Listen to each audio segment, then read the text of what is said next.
Welcome back to News Talk. Coming your way in the second half hour, CPA Joey Musmar answers your tax questions. Grab a pen. We'll be opening up the phone lines in the moments that follow. Right now, though, back to our coverage of the Iowa caucuses. 4 candidates arguably leave the state feeling pretty good, though hard-charging Donald Trump is not one of them. Our new panel in a moment, but first, correspondent Diane Gallagher with the latest from Des Moines. Iowa voters gave Ted Cruz a clear victory in last night's caucuses. Tonight is a victory for courageous conservatives across Iowa and all across this great nation. The Texas senator got 28% of the vote, while Donald Trump earned 24%. He vows to fight on. We finished second, and I want to tell you something. I'm just honored. Florida Senator Marco Rubio made a strong showing in third place, giving his campaign a shot of momentum. The people of this great state have sent a very clear message. After 7 years of Barack Obama, we are not waiting any longer to take our country back. Meanwhile, on the Democratic side, the vote came in much like the previous polls, a dead heat. Until the early morning hours, the race between Hillary Clinton and Bernie Sanders just too close to call. I stand here tonight breathing a big sigh of relief. Thank you, Iowa. For folks who did not think Bernie Sanders could win, that we could compete against Hillary Clinton, I hope that thought is now gone. But it's the end of the road for at least 2 candidates. Democrat Martin O'Malley calling it quits after getting just 1% of the vote. On the Republican side, Mike Huckabee bowed out with humor. Obviously, the voters are sick of me, and I need to acknowledge that. Now the candidates look ahead to next week's New Hampshire primary. Diane Gallagher reporting there, and joining us now here in the studio, political analyst Rafi Williams. He served as deputy press secretary for the RNC. And Kevin Robillard is here. He's a reporter for Politico. Great to have you guys here with us from Des Moines, Iowa. Sleep-deprived chief political reporter for WJLA News Channel 8, Scott Duman. Scott, thank you very much for the overtime work here. Let me begin with you. What's your big takeaway from last night? Protocol American Airlines Flight 2275 service to Dallas-Fort Worth. Say again, Bruce. Scott, what's your big takeaway? Here in the Des Moines airport. We're in transit there. The big takeaway, look, I think that on the Democratic side, it's an obvious one. A lot of people saying they didn't know that Bernie Sanders, while he was, galvanizing all this enthusiasm, would really come up this close. Some people did think he might come away with an Iowa win, but either way, the biggest aftershocks have got to be within the Clinton camp right now as they try and figure out, now we go to New Hampshire. The numbers don't necessarily look too optimistic for us there. Granted, it's a much different game in the South as they get to South Carolina, they get to Nevada and elsewhere. But it's going to be a tough battle for them, one that they were not hoping to face. And on the right, the story is really Marco Rubio. Look, Ted Cruz a couple weeks ago was polling very high, so it's not a shock that he won here despite a lot of the bravado that we've heard from some of the other camps. But Marco Rubio coming within 1.5 points of Donald Trump, that's the story, because suddenly you have a lot of momentum for him going into the next few states.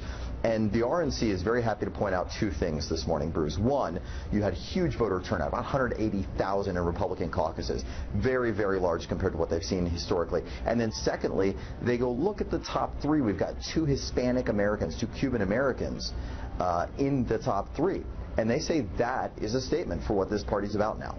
Kevin, everyone wanted to do well in Iowa. Ted Cruz stands alone as having done that. Marco Rubio having exceeded expectations, to be sure, but this was Ted Cruz's night. That having been said, you look back only a couple of cycles and you find folks who had incredibly strong nights in Iowa, never became president of the United States, never even really came close. In hindsight, you look back, Iowa was the high water mark. It's just not a state that, as much as everyone covets it and works for it, and all the rest, it is not a springboard to 1600 Pennsylvania Avenue. How did the Cruz people make this the springboard to something real? Well, the saying is that Iowa picks corn and New Hampshire picks presidents, and that's traditionally been the truth. The Cruz people basically are saying they're moving from Iowa to the South. And really, if you look at it, Iowa really stands out among the Midwestern states for being more like a Southern state in one key way. It's filled with evangelical voters. This year there's that SEC primary in early March.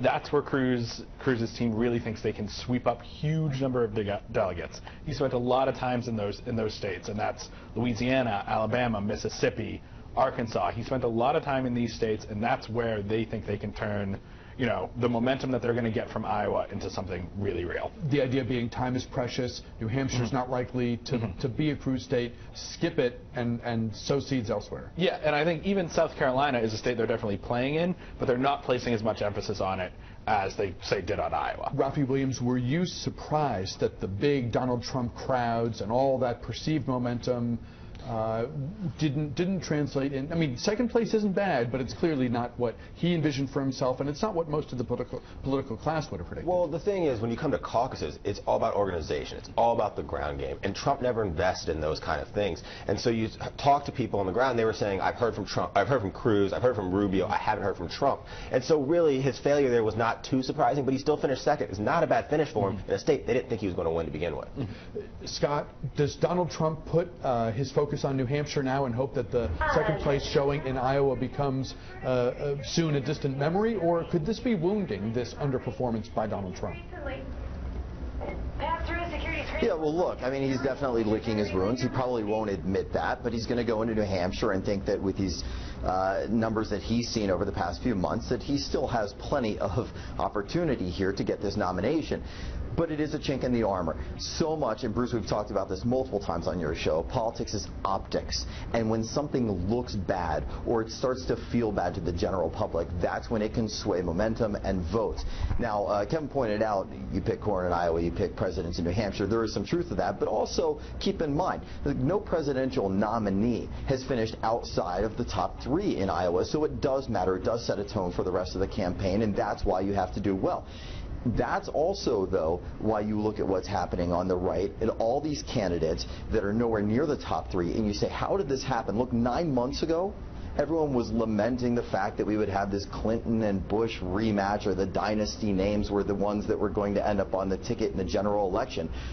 Jeb Bush, about 3% last night. It just shows you cannot bank on typical historical knowledge or the surmises over what's going to happen, because politics is a fickle game, and so you can't say, well, it looks like it's going to be a Clinton-Bush game, because look at what it is now. It's just Iowa has a way of setting a tone. It does not, as Kevin pointed out, and that's very true, it doesn't necessarily mean you've got a nomination. Look at the last couple ones. We saw Mike Huckabee and Rick Santorum, your 2008-2012 winners, really nowhere to be found in this one. Mike Huckabee bailing just 2 hours after caucusing began. Santorum's not going to be far behind probably. So it's just kind of the fun of watching it. The spotlight now shifts to New Hampshire. Rafi, who will you be watching? I guess I'm thinking primarily of the candidates who were in the single digits, perhaps in the two, Scott references, I guess, Bush finishing, with 3 or what have you. Which of the candidates who didn't do well at all in Iowa, but still is going to plug along and see what they can make happen in the next couple of contests, what will you be watching for, and what will it take for somebody like a Bush, Christie, or Kasich, or whoever to catch fire? Well, I'm really looking at the governors here. They had bet everything on New Hampshire, Kasich, Bush, Christie. They say this is what's going to buoy their campaign and really have success. But having, finishing in low single digits in Iowa is not a good way to start, and it's not a good narrative to create. So one of them is going to try to knock off Rubio for the establishment lane. Will they be able to compete, or is Rubio going to run away to the establishment lane? That's really the narrative I'm looking into for New Hampshire. But New Hampshire voters are famously independent. They don't take direction from anyone. They are the first in the nation primary, Iowa having been a caucus event. So this is special. This is big. Your thoughts on New Hampshire? Yeah, I mean, I think one thing you always have to remember about New Hampshire is how much percentage of the electorate is independents. So that's about 40% of the statewide electorate in New Hampshire, and those people can vote in either primary. So you'll see people, when you talk to voters in New Hampshire, people who are deciding between Bernie Sanders and John Kasich, which doesn't seem like anything that makes sense, but this is, the way New Hampshireites think. And so the one thing I would be worried about if I were Republicans is that none of these governors will drop out after New Hampshire. A lot of them still have money. They're not running out of money the way Huckabee and Santorum will. Particularly Jeb could stay in there for a long time. His super PAC raised $100 million in the first half of 2015. He has a lot of money to spend. And the really worrying thing is that if you're a Republican, you want everyone to sort of consolidate around Rubio, Bush is sort of keeping a lot of people from doing that. A lot of Florida donors, a lot of other people who otherwise would be giving a lot of money to Rubio are sort of paying their respects to Jeb and waiting for him to drop out.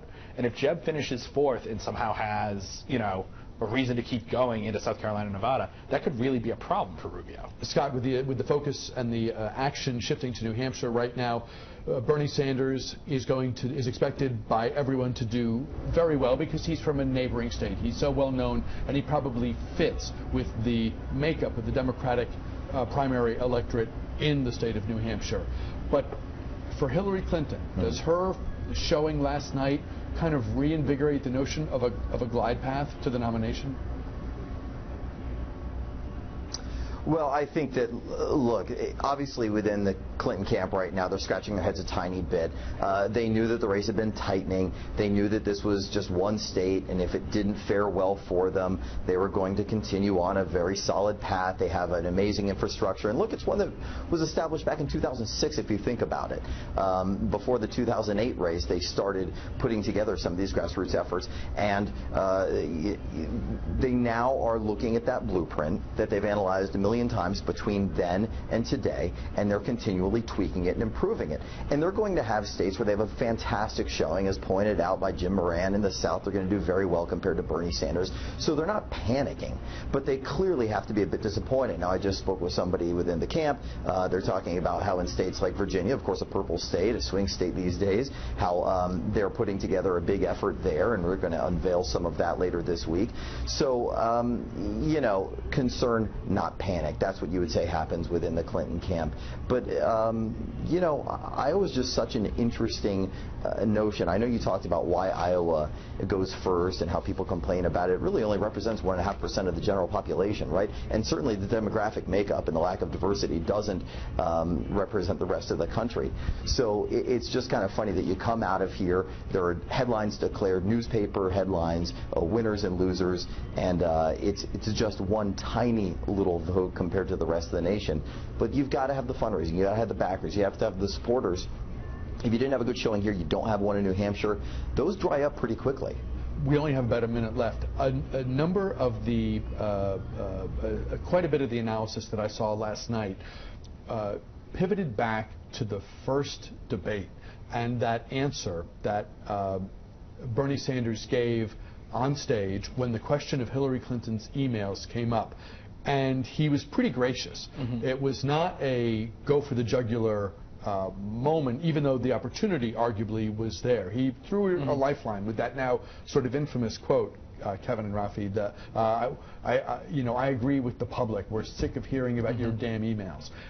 In retrospect, would a more antagonistic answer, would a more antagonistic approach there have helped him, given how razor thin he was? It's possible it would have helped him, but you have to remember, sort of in the lead up to that, there was the whole thing with Kevin McCarthy accidentally saying, you know, we got, you know, what we really wanted of the Benghazi investigation, which was something to hurt Hillary with. And that had really politicized that line of attack. It had almost become a Republican attack at that point. And adopting a Republican talking point isn't great. And also, that's just not in Bernie Sanders' makeup. He'll hit her over banks, he'll hit her over other things that are really policy focused, but jumping on her about a scandal that's not who Bernie Sanders is. So whether it was an opportunity left on the floor, it was Bernie Sanders being authentic to his actual values. That's true, and I think you also look at the entrance polls for Iowa yesterday, and 10% thought that Hillary Clinton was trustworthy in the Democratic field. So, you know, in that trustworthy line of narrative was already sinking in. Yeah, some of that's already baked in. Rafi Williams and Kevin Robillard of Politico here in the studio. Scott Thuman in Des Moines for us. Scott, safe travels. Thank you very much for your time. Go ahead, Scott. You wanted to jump in? Hey, Bruce. What? Bruce, no, I just wanted to give you your quick Iowa snow update here, buddy, as we're trying to get out of town. There you take a look at why all of the politicians got out last night. And tell me that empty space is not where your plane is supposed to be. Look, we're crossing our fingers when we get back to Washington tonight. I think we're going to be fine. They're hardy folk here in Iowa. They'll make their way out. Travel safely. We look forward to seeing you back here in the DC area. Thanks, Scott, and thank your cameraman Ron Wyndham for us. We'll take a break here. Guys, thanks very much. Coming next, CPA Joey Musmar answers your tax questions. Keep it here.